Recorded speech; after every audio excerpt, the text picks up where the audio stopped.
Last part तक हमने जो भी कंपाउंड्स किए थे वो बहुत ही ज़्यादा सिंपल थे।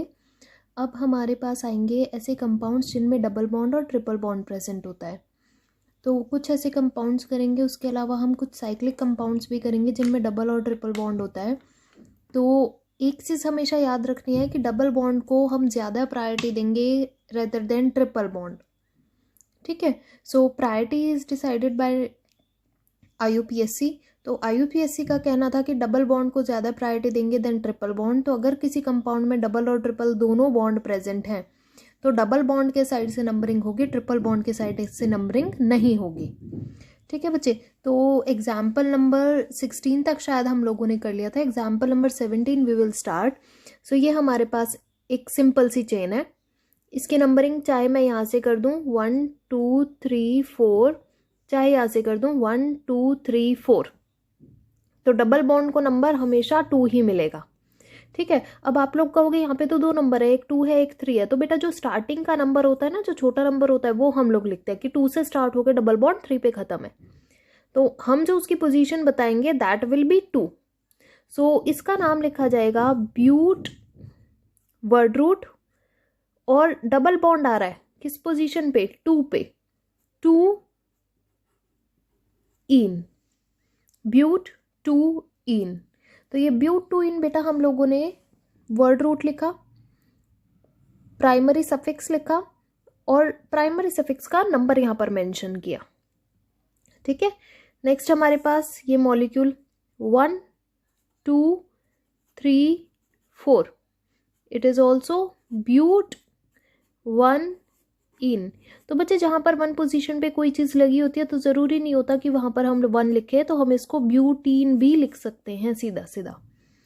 Next we have example number 19। Example number 19 simple है, इसको आप ऐसे करोगे 1 2 3 4 5 6। तो लेफ्ट साइड से नंबरिंग कर रहे हैं तो भी 2 और 4 नंबर मिल रहा है डबल बॉन्ड को, और राइट से करेंगे तो भी 1 2 3 4 5 6, तो भी 2 और 4 नंबर मिल रहा है। ठीक है बेटा, तो ये हमारे पास हो जाएगा हेक्स। 2 बार डबल बॉन्ड है ना, तो 2 नंबर लिखेंगे 2 4, 2 है तो डाई इन, 2 चीजें है ना, 2 चीजें डाई लिखेंगे 2 के लिए and yne. Next we have this compound. इस कंपाउंड की नंबरिंग यहां से नहीं करेंगे क्योंकि डबल बॉन्ड इस साइड प्रेजेंट है, तो इस कंपाउंड की नंबरिंग यहां से करेंगे। ऑल्दो बेटा जो हमारे पास लॉन्गेस्ट चेन है, जो लॉन्गेस्ट चेन है वो 5 कार्बन की हो सकती है, लेकिन double bond and triple bond must be included in the chain. वो डबल बॉन्ड और ट्रिपल बॉन्ड चेन में इंक्लूड होने ही होने चाहिए। तो हमारे पास जो चेन आएगी वो ये होगी। So this is our chain. Although इसमें 4 कार्बन है लेकिन सारे कार्बन हमारे पास चेन में इंक्लूडेड है। नंबरिंग करेंगे 1 2 3 4, 5 कार्बन की चेन हो सकती है, बट 5 कार्बन की चेन में डबल बॉन्ड बाहर रह जाएगा, इसीलिए हमने 5 कार्बन की चेन नहीं ली। तो सब्स्टिट्यूएंट लिख लो पहले साइड में। 2 पे क्या है, इथाइल है, और 3 पे क्या है, मिथाइल है। ये सब्स्टिट्यूएंट हो गए। ठीक है, और कितने कार्बन है, 4, 4 के लिए क्या लिखेंगे, ब्यूट 1 इन, ये लिखेंगे ना। तो अब अल्फाबेटिकल ऑर्डर में सारी चीज लिखते चले जाओ। 2 पे क्या है, इथाइल, 3 पे क्या है, मिथाइल। नाम लिखते टाइम ये जरूर याद रखोगे कि सिर्फ एक लेटर कैपिटल बाकी सब स्मॉल। किस पे, इट इज ब्यूट 1 इन पे। ठीक है, तो ये हमारे पास नाम हो गया ब्यूट 1 इन। तो ये हमारे पास एग्जाम्पल नंबर 20 तक हम लोगों ने कवर किया है। Next example we will see example number 21। तो ये सारे क्वेश्चंस आपके रिवीजन के लिए ही लिखे गए हैं, तो बेटर होगा कि आप लोग इनको रिवाइज करते रहें। So this is our 21 compound. 2 carbon है, 1 2, इट इज इथ 1 आइन, ट्रिपल बॉन्ड है क्योंकि। ठीक है बेटा, 3 कार्बन है, 1 2 3, ये क्या हो जाएगा, प्रॉप वर्ड रूट 1 आइन। ये हमारे पास मॉलिक्यूल है। अब इसकी नंबरिंग ऐसे भी हो सकती है 1 2 3 4, और ऐसे भी हो सकती है 1 2 3 4। दो मेथड है नंबरिंग करने के, एक यहाँ से और एक यहाँ से। तो हमारे पास करेक्ट नंबरिंग ये आएगी, क्योंकि 1 पे इन है और 3 पे आइन है। डबल बॉन्ड को प्रायोरिटी देंगे तो उसको कम नंबर मिलना चाहिए। इसका नाम लिखेंगे हम ब्यूट 1 इन। बेटा यहाँ पर स्टॉप हो जाना है, लास्ट ई नहीं लगाना। मैंने आपको बताया था कि लास्ट ई हमारे पास जो है वो ड्रॉप हो जाता है अगर हमारे पास सेकेंडरी सफिक्स लग रहा हो तो 1 इन 3 आइन। तो अगर आपने यहाँ पर ई लिख दिया तो वो नाम आपके पास गलत हो जाएगा। तो ई नहीं लगाना, लास्ट ई हमारे पास हमेशा ड्रॉप होगा अगर इससे आगे कोई भी नाम आगे जुड़ रहा है तो। Next we have 24। इसकी नंबरिंग 1 2 3 4 5। 2 पे इन है, 4 पे आइन है, तो इसका नाम लिख लोगे। नेक्स्ट 25 1 2 3 4 5 6 7। 2 पे इन है और 4 पे मिथाइल है। किसके ऊपर? हेप्टेन के ऊपर, हेप्टइन के ऊपर। ठीक है बेटा, तो I think 24 25 you can easily do. 26 देखते हैं, ये कुछ एलिफेटिक कंपाउंड्स हैं। 26 वी हैव ये मॉलिक्यूल। तो बच्चे जब हमारे पास इस टाइप का मॉलिक्यूल है तो पहले इसको खोल के लिख लो, CH3 CH double bond CH। अब कार्बन की वैलेंसी देखो 1 2 3, 3 भरी हुई है, बस एक एक्स्ट्रा बॉन्ड है।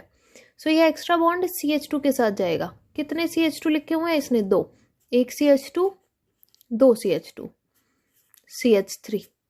नंबरिंग कर लेंगे यहाँ से 1 2 3 4 5 6 और इसका नाम लिख लेंगे। अब नेक्स्ट देखते हैं CH3 CH double bond C। कितनी वैलेंसी खाली है इस कार्बन की? 2 वैलेंसी खाली है, तो एक ऐसे आएगा CH3, दूसरा ऐसे आएगा CH3। ये CH3 चेन में नहीं जुड़ेंगे। ठीक है बेटा, तो ये हमारे पास क्या हो जाएगी? इसकी मेन चेन हो जाएगी। और इस मेन चेन में हम नंबरिंग करेंगे कहाँ से? लेफ्ट से करेंगे या राइट से करेंगे, ये आप लोग डिसाइड करना। ठीक है बच्चे, तो next we have C single bond C। पहले मैंने ये दोनों C बनाया, इस पे भी 3 CH3, इस पे भी 3 CH3। So it is CH3 CH3 CH3। यहाँ पर CH3 CH3 CH3। तो बेटा इसमें मेन चेन फाइंड करके इसका नाम लिख के बताओगे कि इसका नाम क्या आएगा क्वेश्चन नंबर 28 में। 29 आप लोग अपने आप रिजॉल्व करने की कोशिश करो। 30 is very easy, 30 is but 2 yne. तो इसमें तो कुछ करना ही नहीं है। तो 30 तक हम लोगों ने इसके एग्जाम्पल्स किए हैं। इसके बाद वी विल सी आगे साइक्लिक कंपाउंड्स हैं हमारे पास थोड़े से, जो हम इसके कंप्लीट करेंगे। Next cyclic compound, compound number 31। ये कंपाउंड है हमारे पास। जब साइक्लिक कंपाउंड होते हैं बेटा तो अंदर नंबरिंग करते हैं रिंग के अंदर 1 2 3 4। ये हमारे पास कंपाउंड है। 3 और 1 पे क्या लगा हुआ है? 2 मिथाइल लगे हुए हैं। So it is 1 3 di methyl. किसके ऊपर? साइक्लो। साइक्लो लगाना नहीं भूलो, जैसे ही साइकिल दिख जाए तो साइक्लो ब्यूटेन के ऊपर। ठीक है बेटा, नेक्स्ट वी हैव 32। तो 32 की जो नंबरिंग आप करोगे वो कैसे करोगे? डबल बॉन्ड को सबसे कम नंबर देना है और उस डबल बॉन्ड को कवर करना है उस नंबर में 1 2। अगर आपने ऐसे कर दिया 1 2 तो चेन ऐसे चल गई, डबल बॉन्ड को 6 नंबर मिलेगा फिर। ठीक है, तो ऐसे नहीं करना, this is wrong way. Double bond हमारे पास कवर होना चाहिए, जो भी आप लोएस्ट नंबर उसको दे रहे हो 1 के बाद 2 ऑल्टरनेट में। तो this is cyclohex 1 ene. Next we have this molecule. अब यहाँ पे 1 लिख के, यहाँ पे तो 2 नहीं लिख सकते क्योंकि डबल बॉन्ड फिर कवर नहीं होगा। तो यहाँ पे 1 लिखते हैं, ये 1 नंबर, ये 2 नंबर ये 3 4 5 6, ठीक है, इसका नाम लिखना। Next we have this molecule.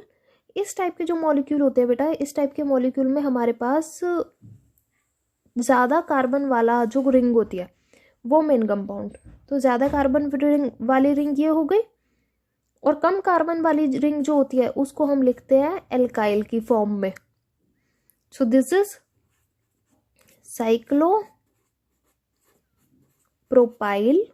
किस पे लगा हुआ है ये साइक्लोप्रोपाइल? साइक्लोप्रोपाइल एज सब्स्टिट्यूएंट लगा हुआ है किसके ऊपर? साइक्लोब्यूटेन के ऊपर। ये साइक्लोप्रोपाइल एज सब्स्टिट्यूएंट लगा हुआ है साइक्लोब्यूटेन के ऊपर। बेटा यहाँ पर हम नंबर भी लिख सकते हैं साइक्लोप्रोपाइल का, अगर मेरे पास ऐसे करके दो चीज़ें जुड़े हुए हैं, तो ये साइक्लोब्यूटेन के ऊपर दो चीज़ें जुड़े हुए हैं, एक मिथाइल जुड़ा हुआ है, दूसरा ये साइक्लोप्रोपाइल जुड़ा हुआ है, ठीक है। अब हमें नंबर करना पड़ेगा, तो नंबरिंग इसकी करेंगे 1 2 3 4। तो ये नंबर करने के बाद अब जब इसका नाम हम लिखेंगे तो अल्फाबेटिकल ऑर्डर में लिखेंगे। 1 साइक्लोप्रोपाइल, 2 मिथाइल साइक्लोब्यूटेन, ठीक है। Next we have 35। 35 इजी है, 35 में दोनों में ही इक्वल कार्बन है, दोनों रिंग में, तो ये हो गया हमारे पास डाई साइक्लोहेक्सेन, या फिर ऊपर वाले नाम के तरीके से लिखना है तो it is cyclohexyl cyclohexane, cyclohexyl cyclohexane, ठीक है। साइक्लोहेक्सेन पे साइक्लोहेक्साइल प्रेजेंट है। नेक्स्ट 35 तक हम लोगों ने कवर किया है क्वेश्चंस। 35 के बाद वी हैव क्वेश्चन नंबर 36। 36 में हम लोग देखेंगे कि जहां पर हमारे पास रिंग एज सब्स्टिट्यूएंट काम कर रही है और बाहर जो मॉलिक्यूल है वो मेरे पास पेरेंट एटम है, पेरेंट मॉलिक्यूल है, तो ये मेरे पास पेरेंट चेन हो गई क्योंकि इसमें डबल बॉन्ड है, ठीक है। और ये जो साइक्लोहेक्साइल दिख रहा है ये अब सब्स्टिट्यूएंट की तरह काम करेगा, जैसे मिथाइल इथाइल काम करता है, इट इज 1 2, ठीक है। तो ये हमारे पास दिस इज इथ 1 इन, इथ 1 इन, और इस इथीन के ऊपर क्या जुड़ा हुआ है? 1 पोजीशन पे ये साइक्लोहेक्साइल जुड़ा हुआ है, सो इट इज 1 साइक्लोहेक्साइल, जो कि किस पे जुड़ा हुआ है? इथ 1 इन पे जुड़ा हुआ है, ठीक है बेटा। ऐसे ही हमारे पास ये है अगर, तो ज्यादा नंबर किसको देंगे? जो अल्फाबेटिकल ऑर्डर में पहले आ रहा होगा। ये साइक्लो साइक्लो साइक्लो तो दोनों में कॉमन हो गया। ब्यूटेन का बी पहले आता है, प्रोपेन का पी बाद में आता है, तो फर्स्ट नंबर इसको मिलेगा, सेकेंड नंबर इसको मिलेगा। So it will be 1 cyclobutyl, 2 cyclopropyl, eth 1 yne, ठीक है। Next we have this molecule, इसमें 2 डबल बॉन्ड है, तो 1 2 3 4 5 6, इसके अलावा इसको और किसी तरीके से हम लोग नंबर नहीं कर सकते। या फिर आप ऐसे ही नहीं करना 1 2 3, ऐसे करोगे तो गलत होगा। 1 और 4 पे डबल बॉन्ड आ रहा है यहाँ पर, तो ये हो गया साइक्लोहेक्स 1 4 डाई इन, जो छोटा नंबर होता है वो देते हैं ना, साइक्लोहेक्स 1 4 डाई इन। तो I hope you will be able to write its name. Next molecule आप लोग खुद कर लोगे, बड़ा इजी सा है।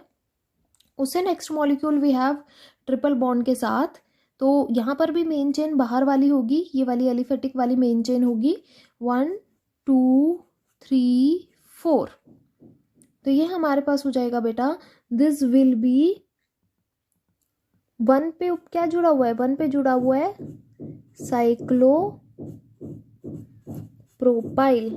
1 पे जुड़ा है साइक्लोप्रोपाइल, किसके ऊपर जुड़ा हुआ है? ऑन ब्यूट 2 आइन के ऊपर, 1 साइक्लोप्रोपाइल ऑन ब्यूट 2 आइन। तो बेटा एग्जाम्पल नंबर 40 तक वी हैव डन।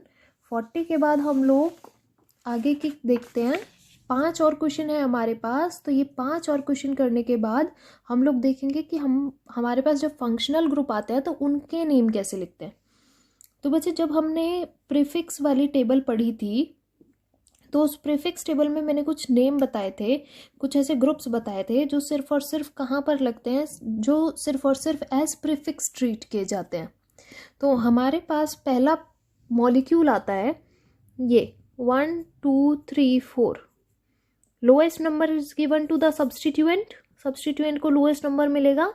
ये है 2 पे क्या जुड़ा हुआ है, क्लोरो जुड़ा हुआ है, किसके ऊपर, ब्यूटेन के ऊपर। 2 पे क्लोरो है ऑन ब्यूटेन। अब यहाँ पर 2 सब्सटीट्यूएंट है, दिख रहा है ना, 2 सब्सटीट्यूएंट क्लोरो और नाइट्रो। अब बात आती है इसको 1 2 ऐसे नंबर करें या 1 2 ऐसे नंबर करें। तो अगर मैं इसको 1 2 3 4 नंबर करती हूँ तो it will be 1 chloro 2 nitro. तो अल्फाबेटिकल ऑर्डर करेक्ट है इसका, तो इसका नाम हो जाएगा 1 क्लोरो 2 नाइट्रो साइक्लो ब्यूटेन। ठीक है बच्चे, नेक्स्ट हमारे पास ये एग्जाम्पल है 43। इसकी नंबरिंग करनी है, यहाँ से करेंगे या यहाँ से करेंगे, तो हम इसकी नंबरिंग यहाँ से करेंगे। 1 2 कवर हो गया डबल बॉन्ड, 3 4 5 6। आप 1 लिखते ही साइक्लो कंपाउंड में ये जरूर देख लो कि 2 कहाँ लिखना है, लेफ्ट हैंड साइड पे लिखे या राइट हैंड साइड पे लिखे। तो 1 लिखते ही अगर 2 आपने करेक्ट लिख दिया तो आपका मॉलिक्यूल वो कंप्लीट हो जाएगा। इसके लिए OCH3 के लिए वी यूज मिथॉक्सी।